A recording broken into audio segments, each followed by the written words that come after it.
Hey guys, um, today I'm going to talk to you about my project that I decided to focus on for the final. It is a film called The Lakota Nation versus the United States. A little bit of an intro.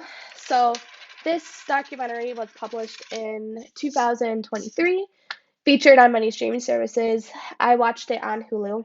Um, it tells the story of the America taking over the Black Hills. But this is on the perspective of actual Lakota Sioux members that are a part of the tribe. It is not from the American perspective. So, because of that, features many interviews of several American Indian activists. Um, going, this was not required, but I decided to list their awards because I think that um, it shows how impactful and meaningful this film was to people that were watching it. As you can tell, they were nominated and won quite a few. Makers of the film, so it was written and narrated by Leah Longshoulder. She was a poet.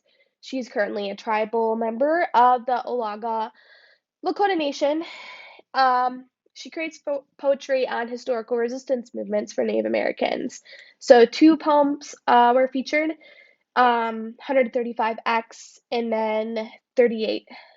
38 was based off the Lakota men that were executed under Abraham Lincoln's orders. And then 135X talks about the treaties. This is Jesse Sorpel. He was a director. He's also a member of the Lakota tribe, and so is Laura Tomaselli. They both wanted to feature a film that talked about the land back movement and really wanted Native Americans to have a voice. So that is why this film was made. Some important details and features of this film. Um, as I mentioned before, it features a lot of interviews of several activists that are Native American. They include Mary Catherine Nagel, Kristen Two Bulls, Kayla Longshoulder, Milo Yellowhair, Phyllis Young, and Henry Red Cloud. Notice they are all Native names. They're enrolled members of the Lakota and Cherokee nations. Um, they want to talk about their perspectives of Native American history in their eyes. So many of the stories were told, and a lot of the watchers, like me, are unaware of much of what they talked about. So that was very interesting. Um, Also, several testimonies of real incidents that occurred from these people. Um, they talked about the trees in the 1800s. Obviously, they weren't alive then, but their ancestors were. So they talked about stories from their ancestors and their great grandparents and grandparents. There also are real stories of resistant movements that occurred and some violence. So people talk about the time at the boarding school, assimilating to the language and Christianity, and they showed lots of videos and pictures of this. There was a time that people were getting tear gassed for protesting at national monuments, which I'll talk about later on in this presentation.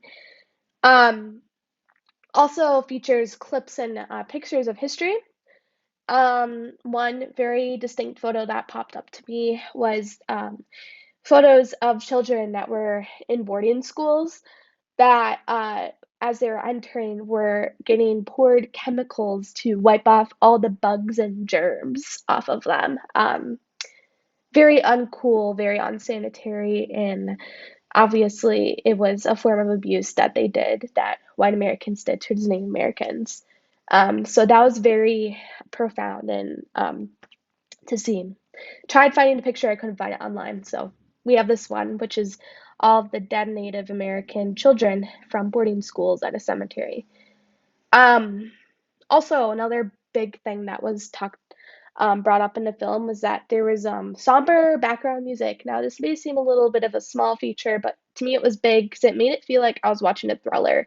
And I really think the big message and point of this is that they wanted the viewer to have the feelings that a Native American would, um, of how they were treated in history. And they wanted you to feel that scary feeling. And I think that it was very um, meaningful and that they did a good job doing that because I mean it did make it feel like it was I was watching a thriller. It really did.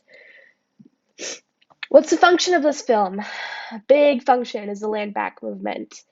Um, they are retelling history from their perspective, wanting Americans to know that the fight is not over to get the Black Hills back. The Black Hills were taken away in the 1800s from treaties, and they're still in the hands of America, unfortunately. So, watchers of the film will see the damage that was started from the beginning of the treaty signing and the progress as mean today with the land back movement. How does this impact me as a viewer? I was unaware of this movement. I feel like a lot of things that we talked about in this class, um, much of what we talked about in this class actually, never mentioned the land back movement. So, seeing that this is a very contemporary movement occurring within the past couple of years, it's kind of shocked me that I haven't heard about it. So this is pretty much why they made the film. They wanted us, people like me and other Americans, to be aware of this movement and inform American citizens of what they want, the reasoning towards it, and why they need to be heard. Um, Carrying the stories of the people of Lakota Nation and why this Black Hills land is sacred to them is, um, it's really impactful. For time's sake, I'm not going to go over all themes. I could go on about this, but I do not have the time for that. So we're going to talk about survivance, resistance, and colonialism, which are three of the big themes that were featured in this film. Survivance. What is survivance again? Cultural and activist response to oppression. So, um, this 1978 settlement was enacted in Congress by a guy named Arthur Lazarus. They talked about the Lakota winning this settlement, um, but refusing the money back. So basically, Congress, from a vote from 8-1, agreed that the 1877 Act, which took the land away from the Native American people, was a violation of the Fifth Amendment. But they were not going to give the land back. So, because of that, we had the land back movement and the Lakota Sioux Nation refusing to take that money until they get their land back. They are simply surviving off of um, the land that America refuses to have them back. Resistance, big, big, big theme in this. One thing that was brought up pretty consistently was a protest at Mount Rushmore. Um, so on July 3rd in 2020, in the midst of pandemic, the state of South Dakota wanted to do a celebration for 4th of July. The four founding fathers of this nation are very, very racist towards the Native Americans, and they're the reason why they don't have their land right now. So the land back movement and the Lakota Nation found this a really good opportunity to do some peaceful protests. So here's a picture of some things that they did. But as you can tell, police were there under Trump's orders, and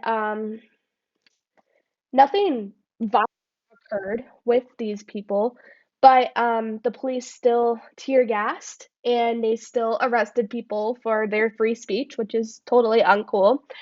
And the Lakota people still continued to resist and move through those protests, which I think is really, really cool. But yeah, pretty interesting story, and I would go more into detail, but I don't have time. Colonialism, also another big part of this film. The first part was labeled The Execution. Talks about the Dakota 38, the Black Hills Act of 1877, and boarding schools. American Indian people went through a lot. Dakota 38, I mentioned before, they were executed under Abraham Lincoln's orders. Black Hills Act of 1877 pretty much took quite a lot of land away from the Native Americans in the Lakota Nation. They also were not permitted to hunt off land. They didn't have any money. They didn't get any food. They were pretty much starving to death. So there was a lot of people that were just dying because of this, and it's really unfortunate. And then boarding schools. they were treated like crap. And there are people throughout the film talking about their experiences, and there are kids that just kind of let it be. They had to be assimilated to their Christianity and to the English language, and they just kind of went along with it because their parents were like, wow, this is what's best for you. And unfortunately, that's not the case. Yeah, so that's all I have for you. Um, have a good rest of the semester.